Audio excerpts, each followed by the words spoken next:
G'day, Stu here from UAVfutures, and today, well, another tiny little micro, something for you guys trapped indoors if it's raining outside or you're in the middle of winter.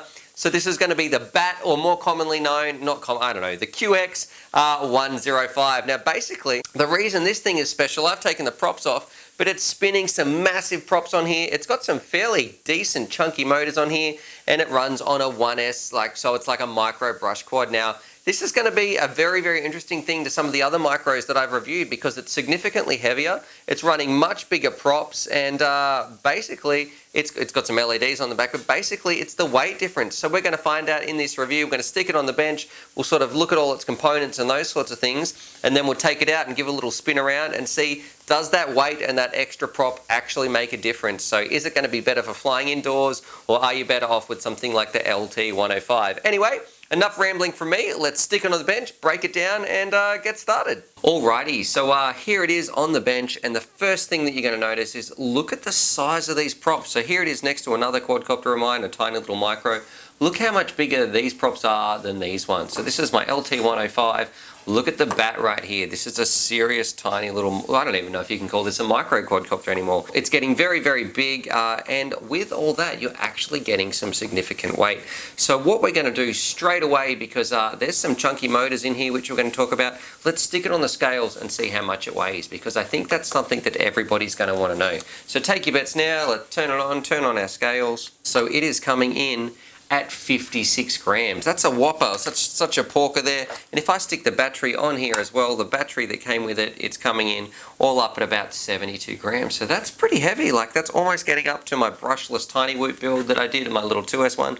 And check that out here, because that was a fantastic little build. That's getting very heavy, especially if we compare it to something like this.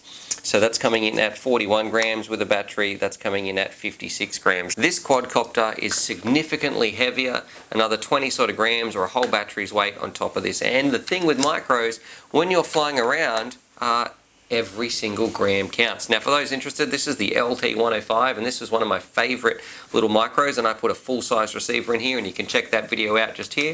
Alrighty, so with the weight said and done, let's have a look at actually what makes this bad boy so heavy, how it comes together, and talk about its good points and its bad points. If we look at the whole thing, its frame, it's one solid carbon frame here. It's 110 millimeters from motor to motor, and that's pretty standard size. I think it was about the same size as the LT105, so fairly little standard micro size. On the outside, and you will notice, yeah, it is rocking these gigantic props, which is hopefully going to produce a ton of thrust, which you want, because it is a bit of a porker. It is very heavy. And the thing that's making it heavy in there, you've got these, the 1020 coreless Black Edition motors. Now, I haven't used these motors before, but they look huge in my opinion. So I'm hoping that they're going to provide a ton of lift, because you're definitely going to need it when you're carting around that much, especially in a little micro. Speaking of the frame itself, when you've got so much weight on the outside, I am a little bit worried about snapping an arm. So if this fell from somewhere high, I can already feel the flex quite a lot. And with the heavy motors and those sorts of things, especially right on the end of the arms, I do feel like we might be getting some breaks, which is a little bit disappointing, but time will tell and see how this thing holds up. Of course, there's no ESCs on here, so they're all connected to this main board, which is what we're going to talk about a lot in detail in a second. But one thing I do worry about is these motors are so big, how are they going to go on a board, an all-in-one board like this? You know, how are the FETs on here going to go? Are they going to be handling it? Because I imagine these are going to be sucking down a lot more juice than something like this. And also, what does that mean for your battery when you're flying around? What are your flight times going to be? So that's another thing we're going to have to test. Now this board actually is pretty special. So of course it controls all your motors. It's got all the FETs built in, so no ESCs, but it is an F3 board. It's rocking beta flight, which is fantastic, and it also has an OSD on here. So and a receiver. So this is basically like everything right here. It's going to be controlling your motors, your flight controller, it's your PDB, your OSD, and also your receiver. So all that in that tiny little board. So that is really, really cool to see. Now speaking of the receiver, you can get a whole bunch of different ones of these. So they can bind up to FlySky, FreeSky, and I think also to Spectrum. And there's a link down below anyway where you can get them in the different models that they come with. I think there's even ready to fly ones or something like that. But of course the one I got, because I've been enjoying my Evolution so much, I got the FlySky one that's going to bind up to that, and binding was a cinch. I'll show you how easy that was as well. Now towards the front, I guess we've got our little camera right here. So this is a little VTX camera combo, nothing too special. 25 milliwatts, you can got 48 channels there to cycle through, which is great, pretty standard actually. But there's no antenna protection, which is kind of interesting for such a big frame like this. So that's nothing too special towards the front. I guess you do get this little metal piece, but I don't know, is that going to be heavy, or how's that going to go? Because every gram does count. Now one thing I do, we better talk about the LEDs as well. So towards the back, you've got some changeable LEDs, which are all hooked up so they can change color, which is pretty cool, and they're all programmed to do that already straight out of the box, which I think is pretty great, especially if you're going to be flying around with some friends. And then, but one thing I really do like, or I think it's a pretty cool something to test, is these props here. Look at them spin, they're sticking well into the middle. There's a ton of clearance right here, and those props are a lot bigger than you would traditionally get because they've set the middle body back. This tiny little part is way back right here, so you're actually spinning pretty close to the inside of the quadcopter, even though there's a lot of carbon set out here underneath. So I don't know how that's going to go. Is it going to cause some turbulent air? But it's definitely something that I want to test, because sometimes I think in a big 6-inch quad, could you have some of the props spinning over the top of the frame, and how's that going to affect its flight characteristics? Now very quickly, let's have a look at what you get else in the kit. So of course you can get the ready to fly version, but I didn't get that. You do get 2 motors right here, so you get 1 spare of each, which I think is great in case you bust a motor, because these motors do have a limited lifetime. You get 2 batteries, 2 different ways of charging, so you can either stick that in your balance port, or you've also got a USB port right there, and then you're going to get some spare props, and I think somewhere, I can't see it right now, but you also get a little spare bit of Velcro that you can use to stick on. Here they are. So you can also get a little bit of spare bit of Velcro to stick on here, so your batteries can attach that way. Anyway, what we're going to do now, I'll show you just how easy this thing is to bind up to get it so it's bound up to your receiver, and then we'll take it up and give it a little whirl. Alright, so I'm just going to push RX bind right here on my Turner G Evolution radio. I'm just going to have to sit it to the side, maybe you guys will have to see it. Not too much is going to happen on here, which is something that I'll talk about. And then all you have to do is simply hold down the little bind button, which is over here, excuse me if my head's in the way, and then plug it in. A little bit trickier. Alright, so that's doing that. Then you need to click the back arrow on here. Now that's bound, and I think if I turn this on, yeah, there we go. So that's how easy it is to bind up. Takes about 2 seconds. It's a bit easier when you have some more hands and stuff like that. But then here is also one of my biggest problems. So I don't think the FlySky version has failsafe. I think the FreeSky and the Spectrum versions do, but the inbuilt FlySky version, I can't get the failsafe to work, which has really, really frustrated me. So I've done a little bit of testing, and seems to be the same issue with the QX90 or the QX105. And it seems like that issue hasn't been fixed with this. So with the built-in FlySky receiver, there's no way to actually trigger failsafe, which is very, very concerning. So because of that, I really think this thing might be made more for outdoors. It's got some powerful motors and stuff like that. But with a brand new receiver, I don't want to risk it. I really wouldn't want this thing flying over to a road or landing on a car or someone else's property or something like that. So I'm going to be flying around indoors. So that's where my craft is going to be flying, but that's something, better unplug it here. That's something that I think really does need to be fixed, but it's only with the FlySky version. I think there might be some better luck out there when people are flying around with the FreeSky and things like that. Anyway, enough rambling about the quad itself. Let's put it in the air, check out its flight times, and see what it can do. So let's cut to some DVR in 3, 2, 1. Rightio, so here's some DVR of it. We've turned it on, and this isn't the flight footage, this is actually the OSD, and you can navigate the OSD through your radio, which is really, really easy. And I wanted to go in here because there were some things I wanted to turn off. So it had those horizon sidebars and the artificial horizon. Get rid of all that, because that stuff just clogs up your OSD and that makes it really, really annoying. So I wanted to go in here, and it was a great example as well to show you guys just how easy it is to set things up using the OSD. So then I'm going to exit out, it'll sort of do its little reboot sequence thing, and then we're ready to rock and roll. So we should be ready to do some flight footage. Now I know you guys are going to think I'm like a big wet blanket here and I'm flying around in horizon mode, but look, this thing really, to be honest, in my opinion, needs to be taken outside and flying around. But I really feel like I couldn't risk it with not knowing when the failsafe was going to kick in, and it can be really unpredictable with some of these micros, especially on a receiver you've never tried before. There I am bouncing around the kitchen.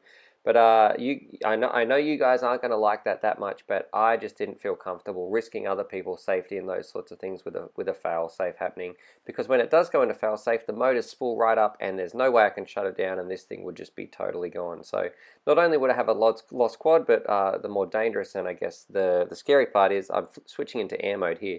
I would also have a flyaway that could damage somebody. So here we're in air mode, so no stabilization whatsoever, and I'm going to try and do some acro in my tiny little bit of the front yard. So you can see, look, it would spin pretty well. If I had some more space, I think it would be a little bit easier, especially for a micro. So yeah, I was fairly lucky there to sort of get that back. I put it quickly back into stability mode, and now let's fly around and actually give this thing a little bit of a test. So it did feel totally different when I was flying around. It felt like it wanted to go, like it needed more space. So that was the first thing that I noticed. It was hovering very, very easily, and it's pretty much as soon as I started to arm it, this thing wanted to jump up and start flying around at a fairly intense speed, especially for a little micro. It took a little bit to get used to, and you can definitely tell that it's heavier than the other micros, like the LT105 or the QX90.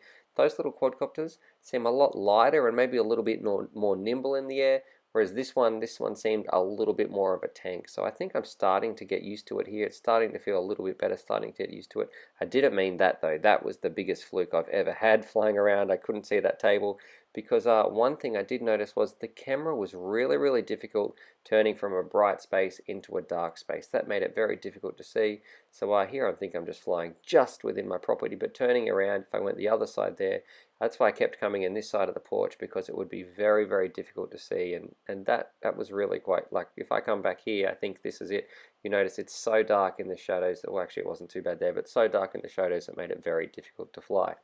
Now for something like my house, I really think maybe a tiny whoop would be a little bit better, because it's so small and you really don't have that much space at all to fly around, so maybe a really small apartment. But if you had a small backyard or a little bit of a bigger house which had maybe a ring that you could keep flying around or a little track you could set up, I can really see people getting into these, especially if you've got a couple of people together and you put up your different LEDs and you set them all up on the back. I think you could really have a proper fun little micro race with these bad boys. So I really feel like they're hitting a niche that's not out there. So they're made for a little bit quicker brushless micro, not brushless, a little bit quicker brushed micros. Now it is almost bouncing into the 2S brushless territory, I think. So it's going to be a very, very interesting comparison to see which one sort of takes off. That's a good little pun. But which one takes off to be more popular? Is it these bigger quadcopters? Because it definitely felt like the flight times were fine, and it definitely felt like it had a fair bit of power and it just wanted to go really, really quick. I think I crashed just here. Yeah, I do that. The vacuum cleaner was my downfall. But when you're stepping up to this this weight category anyway, in these bigger motors, you really are starting to run into the brushless, the 2S territory. So it's going to be very interesting in the future to see what people like, what people start to do with these things, and the way that technology comes along. I really, really love the OSD, so that's been fantastic. I think it's all round a really great little micro, except for those couple of little issues like that extra weight. Is it going to snap? And the biggest one for me, that failsafe, which is a real letdown, because I definitely want to take this thing out to a playground. I think that's where this thing would excel. Rightio, so there it is. There's my review of the Eachine 105 or the Bat, whatever you want to call it. And yeah, it's really hit and miss. There's some things I really like about it, but also some things that I think drastically need to change. Now, in my version, the biggest problem was the failsafe, and you guys might call me a wet blanket and things like that. But even though this thing really is still under 100 grams, I don't want this thing crashing or landing on anybody. And I couldn't really take it outside where I think this thing would really shine, because I'd want to fly around. But if it did go into failsafe, this thing, when I did the controls on the bench, was just ready to disappear. So that was a bit of a shame, because I think that's probably where this thing would shine the most, is when you take it outside, maybe through a playground or some tight little trees or something like that. I think that's where you'd have a lot of fun with this, because with the bigger motors, the bigger props, I guess, and more power coming out of this thing, there goes some of my batteries going off, but you really could feel it when you're flying around. Now, speaking of things, okay, so that I would like to change, definitely number one, the failsafe. Other than that, it is a little bit heavy, and I feel like the frame might break a little bit, but other than that, I was pleasantly surprised. Like, the flight time was pretty good. I got about 4 minutes, which is pretty standard for a micro. It felt really stable in the air. It felt great in acro mode. The OSD was tons better than I thought it was going to be. I didn't realize it was one of the Betaflight OSDs, so that was so smooth to scroll up and down through that.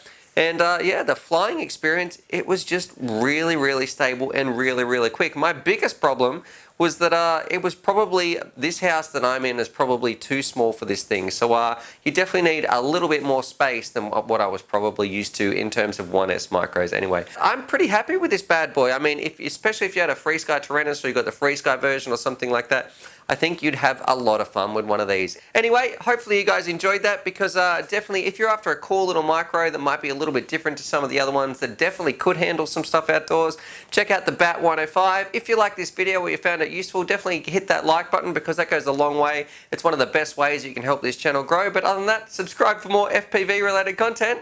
And as always, happy flying.